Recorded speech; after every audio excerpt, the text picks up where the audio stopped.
Nadine, do you still want to be an MP? I think that's a bit of a silly question. Of course I want to be an MP. An MP is not being a job, it's a life choice.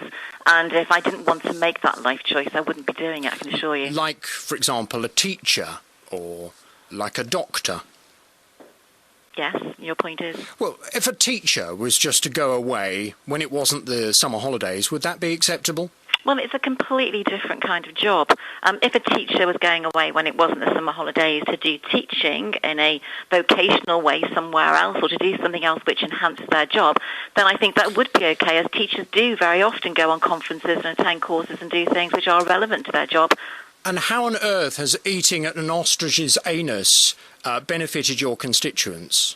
I suppose the ostrich anus, which is something that both you and the interviewer on Look East last night like to keep mentioning, because I suppose you think that makes quite a negative and cheap point, doesn't really have anything to do with it. But what does have something to do with it is the fact that I've gone to a place where 12 million people go and engage with them at their level. You know, party leaders... And did some fairly undignified things in there, like eating an ostrich's anus. Well, what is dignified or undignified got to do with it? Before you went in there, you said you were hoping to get some of those issues that you care passionately about in front of 12 million people. Well, you tell me one issue that ITV1 showed on I'm a Celebrity, Get Me Out of Here. Because I watched you every day. I didn't hear you talking about abortion. Well, actually, I didn't hear you talking about euthanasia. You watched an hour's edit each night of a 24-hour... Yes, well, then you were naive to think that they would show that. Who wants to listen to an MP sitting around a campfire talking about abortion? No. Well, I'll tell you who will in future. 12 million people who, when I spoke on the radio or in Parliament or in a newspaper before an abortion, who might have listened to me for 30 seconds because they didn't know who I was, might now listen to me for 3 minutes or 30 minutes. But there's a chance, are there not, that 12 million people who are watching you are not 12 million of your constituents, and therefore they might not vote for you at the next election.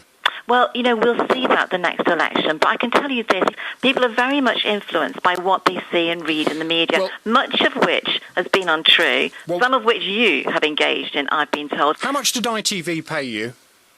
I don't know yet, and I've read some incredible reports about the amount of money I'm supposed to be paid.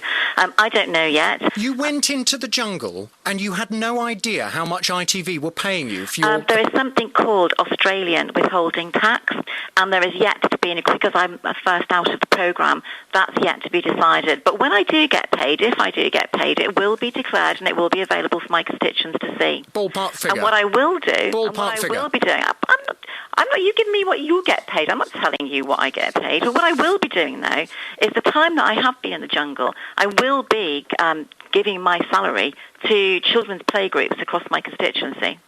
The difference between what you get paid and what I get paid is that I'm here at work when I'm paid to be at work. Many of your constituents... I bet you're not at work as often as I am, which is usually 7 days a week, and I work throughout the entire summer recess. Well, that's your fault if you don't take your holiday during your summer recess, isn't it? In fact, I don't think all of my constituents would actually begrudge me having the 2 weeks away that I did. Let me ask you... And just bear in mind, it wasn't a holiday. I was engaging for a much bigger... if you like, reward. You were eating an ostrich's anus on ITV1 in front of 12 million people. Do you know, it's far more pleasant than talking to you. You claim that you only missed 3 sitting days of Parliament.